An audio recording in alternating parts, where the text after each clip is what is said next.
Hello everyone, today I wanted to show you some Imperial Guard conversions, or Astra Militarum conversions if you prefer using their corporate slave names, which I don't. Regardless, these conversions were made using the Perry Miniatures Foot Knights 1450 to 1500 box set. Catchy name.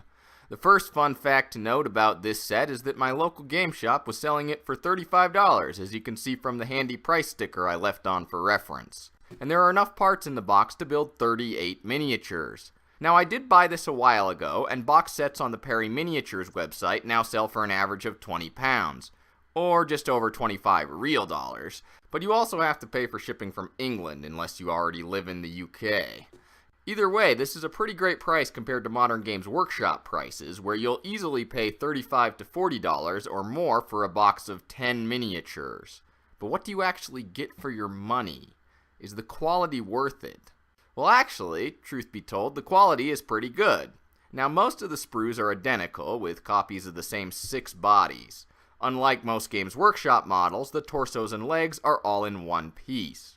You might think this makes for limited modeling options, but honestly there are so many different arms, heads, and accessories that can be used for so many different builds and poses that I didn't feel limited at all.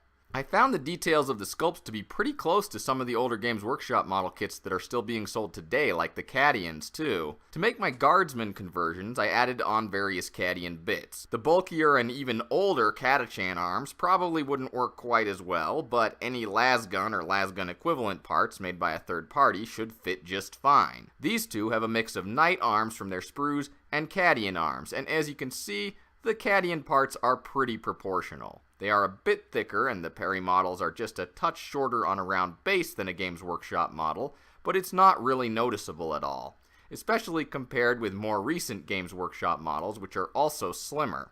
For comparison, the Raging Heroes miniatures I reviewed earlier are taller, but even more slim, and the proportions don't match up nearly as well with a lot of Games Workshop parts. Not a knock on Raging Heroes model quality, it's just a lot less easy to mix and match them with GW bits. Here's another standard Guardsman, and for this one I just cut a sword off of a knight arm and glued a lasgun into his hand. As you can see, it works just as well, if not better. This one has the same style of weapon swap with a plasma pistol and a more heavily armored head, and can be used as a lieutenant or any other type of guard officer. This model has a heavy flamer from the Cadian command sprue and a tank crew head, and this one has the peaked officer's cap from the Cadian command sprue, a holstered pistol, and some belt grenades. He could be used as either a commissar or a senior officer. I particularly like those last two. Small, simple conversions, but very effective. They really capture that gothic, grimdark sci-fi look of 40K. The plastic is pretty good quality. It might be a bit harder than Games Workshop, but it's still got some decent flex to it, which you definitely want. You don't want models that are extremely hard and brittle because they'll break easily. These do come with very thin green regimental bases that you're supposed to stick a bunch of models on together. So if you want to actually use them for 40K or Age of Sigmar, you'll need to purchase separate round bases that are the proper size. You'll also notice the base of the models themselves have a little brown bit of plastic around the feet, which I snipped around on my finished model so there's only enough left to form a solid contact with the base. That's not really necessary, it's just a personal preference and it was pretty easy to do. In conclusion, if you're looking for some alternative models for Guardsmen or Cultist conversions, or to run in Age of Sigmar or Kings of War, Perry Miniatures seems like a really good choice. These Knights on Foot, which they have quite a few different variations of from different time periods, are fantastic for feudal world guardsmen, and I'm probably going to build enough for a platoon or two to accompany my Sisters of Battle.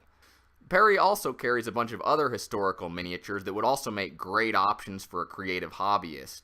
Of course, the main selling point here is the price. You get a lot of miniatures for your money. It's a fantastic value, and for what you pay, the quality is surprisingly good.